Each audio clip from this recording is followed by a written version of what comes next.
Hey, I'm right back with another video. It's 1:51 and it's Tuesday. Yeah, it's Tuesday. Good grief. And so I just did a video earlier, but after I ate my lunch, I was kind of doing some light reading on bullying behaviors, and you know, there's always some other spin that people have, and more information comes to light when it comes to understanding the bullying behaviors of people. And there are some people who are just narcissistic from the get-go. I mean, they were um, raised in an environment that um, encouraged that sort of behavior, whether it was done, more, I would say more indirectly. Maybe they had narcissistic parents, and even though the parents said one thing, they behaved in a completely different way. So then the kid is always going to imitate the actions of the parent, regardless of what comes out of a parent's mouth. They see how the parent interacts with other people, and that's what they become. But I've noticed in several articles, and mainly my own experience with bullies, I noticed that in a lot of cases, some people aren't necessarily bullies. They're more just weak-minded people who have to go along to get along with the crowd, of the what I consider to be the narcissistic handler or controller, the person who's pulling all the strings. You know what I mean? Maybe they are in fear that they in turn will become bullied, and that does happen. Okay, that's part of how group mentality works. I think it's important to understand that there's different levels of the bad behavior that that occurs when you are a targeted individual or you're dealing with workplace bullying. I know that Governor Jerry Brown,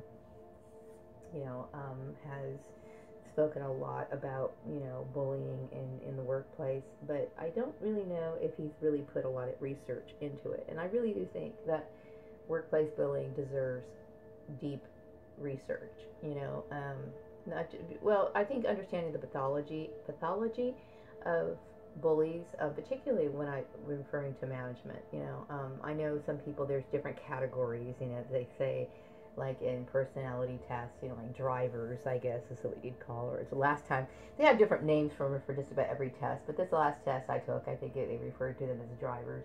Drivers are the get it done type people, and they sometimes don't necessarily consider, people's feelings, or the overall, take certain things into consideration before they, act out, on a particular person. They just want to get it done at any cost, and there's going to be heads that are going to roll, basically, when they give instructions. And these sort of people sometimes are looked upon as, the ideal in a workplace, but only because they get things done. But what they don't realize is that there's oftentimes a lot of turnover in those companies, because people generally don't like dealing with those sort of personalities. Now, maybe upper management or the people who hired them might be impressed by the fact that they seem to be very stern, and they are very direct. They're very directive, and they feel as though that's a great personality trait to a certain extent. But when it comes to how it affects the overall performance, and then when you think about how there's a lot of large turnover because of these so-called drivers, then there needs to be another look at it. So I was thinking a lot about people in general today. Since I have all this time in my hands, and I I do know that in situations like relating to workplace mobbing, even the most docile person, like maybe somebody who is considered to be a very sweet, loving person, will participate in the bullying themselves. And like I said, it has a lot to do with being controlled and being fearful.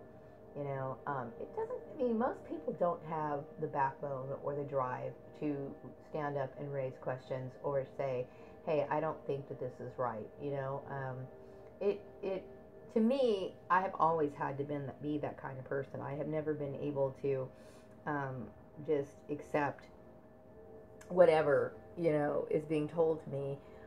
Mainly because if I see some sort of form of injustice, I'm the kind of person that likes to respond. Not in a way where I feel like I'm raising hell, but do it in a way where you can promote some sort of understanding, you know. But then that's me, you know what I mean? And just like, you know, if a person's a certain way all their life, they're going to assume that everybody else is the same. And that's one of the issues that you deal with when you're in a group or you're dealing with a bunch of people. Like, for example, certain people, because they are a certain way, they're going to assume that because this, and this, that I, in turn, am going to be the same way they are. I'm not on that page. I'm not. You know what I mean? I have my own different sets of ways of living and my own morals and my own values. And that's not to say they don't, you know what I mean? Because I don't know every single last person in this town.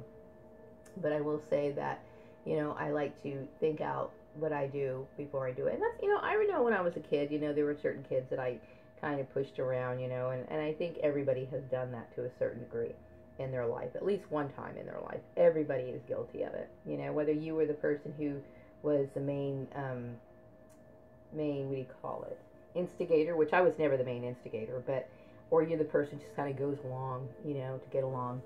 And as I got older, you know, I started realizing, you know, I stopped doing that, like, right when I was, like, I don't know, 15. I figured, you know, bullying really isn't something I want to do. Maybe because I was slowly starting to understand that, you know, my life was not really free of that sort of torment. So therefore, you know, maybe I had more compassion, maybe, I don't know. But when you see this sort of stuff in adults, it's very eye-opening and shocking. It really is. You know, but I think that there should be, you know, I've always wanted to, you know, study that subject further and do research into it, you know, and maybe like meet with a psychologist who's well trained, you know. Just because I know a lot about psychology doesn't give me the proper, you know, credentials to sit here and write about a topic like that. But, you know, it's been one of my projects that I've had in the back of my mind, only because I've dealt with it so much in my life, especially in the workplace. And, you know, it's important, I believe. I believe that it's important. I mean, some people might scoff at what I'm saying now, but, you know, the workplace is becoming a place where, I don't know. I wonder what's the focus, basically. You know, why is it that this sort of stuff is allowed to go on? I will say that oftentimes the bullying almost escapes people. Like, they don't even realize that they're doing it. You know what I mean? And it's and I wonder, is it because it becomes so naturally for them that they're so evil that it just comes so naturally for them? I've often wondered that they don't even realize what they're doing. You know, it's kind of a mixed bag, I guess. You know, when it comes to the different personalities. You know, but whatever the case is, you know, it's an interesting topic. You know, so I'm kind of reading on that today and kind of doing a little bit of cleaning, but nothing major. Just basically cleaning the dishes that I dirty. And that's pretty much it, you know. It's one of those days where I'm staying in the house. I'm not in a bad mood, but I'm not in a great mood either. Like I said, I'm somewhere in between. I'm just kind of like,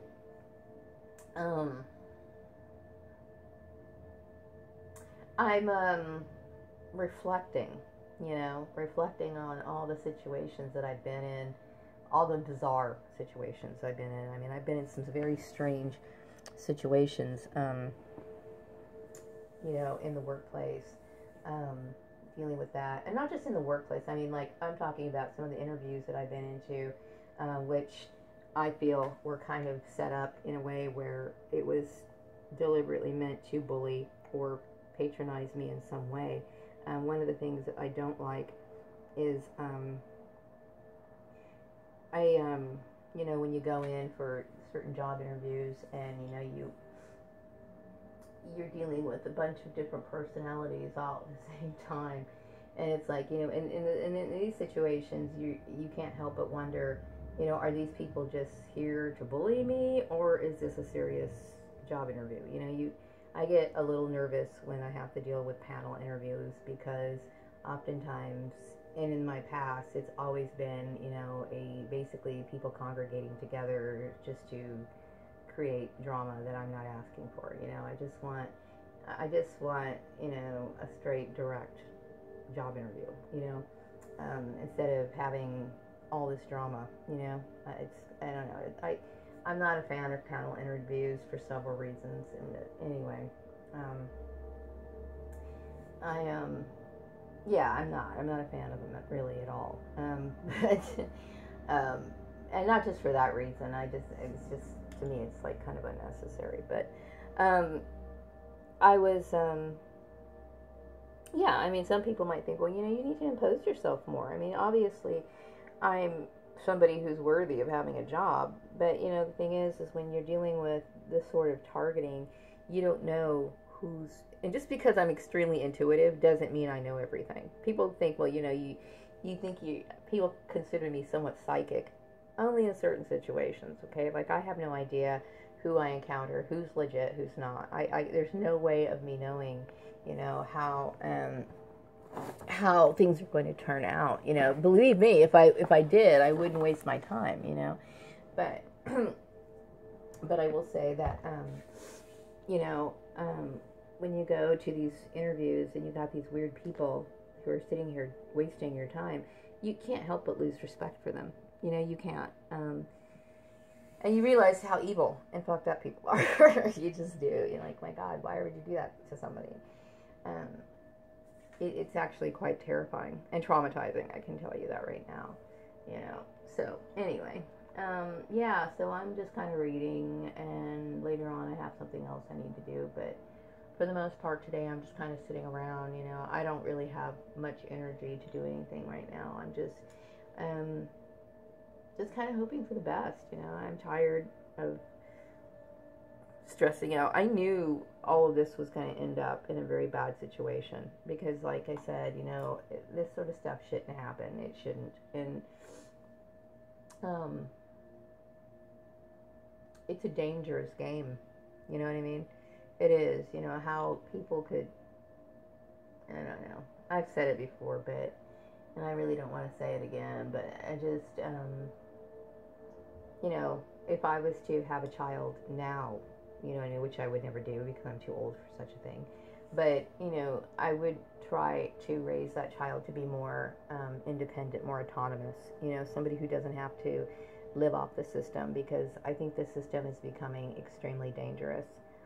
The more I think about it, it's becoming far too dangerous for people. Unless, of course, you're evil and wicked, you know what I mean? And you can actually be like the sort of people that would do certain things like that. But if you have any sort of morals or any kind of decency, you know, it's a dog eat dog world, you know. So the best thing for somebody to do really is to develop their own innovative type talents, you know, if they have those abilities. You know, like if you can invent something, if you could be, what do you call it? That's what I would encourage my kid to do. I would try to encourage them to avoid the workplace as much as possible, only because, I mean, that's all I know. I don't know anything else, you know what I mean? Yeah, there were certain projects I wanted to do, but those were something that needed to be fully developed, and I need other people to do it with, you know? So therefore, I can't do those sort of things. But I will say that, you know, I would say going forward, because the workplace is becoming a very dangerous place to be, if I was a parent of children very young, I would do the best I can to encourage them to be, I don't know, child prodigies or something where they could avoid having to deal with the regular job issue, because it is becoming a very dangerous situation, and just because there's such a lack of knowledge, professionalism, and there is no confidentiality. Just like, you know, when I think it was Asperian, you know, all those names got unleashed all that personal data, it's very much the same. It's like there's leaks everywhere, and there's nothing that people don't seem to understand how dangerous that is. It's like, there's no protection in the workplace, and things that people just kind of run amok, and so you have to be very careful and take care of yourself. So I really feel bad for children. I do. I wonder what the world's going to be like for them, I certainly don't want my son having any children. I don't want any more offspring in this state. I mean, in this world. I don't want it. It's not something that I would be happy about. I would prefer, to have people, focus more on what they can do to take care of themselves independently than have to go to the workplace sector, because like I said, it's something that it's like you can't trust it. It's very difficult to trust. It's very scary out there, So if you have children, maybe you could, encourage them.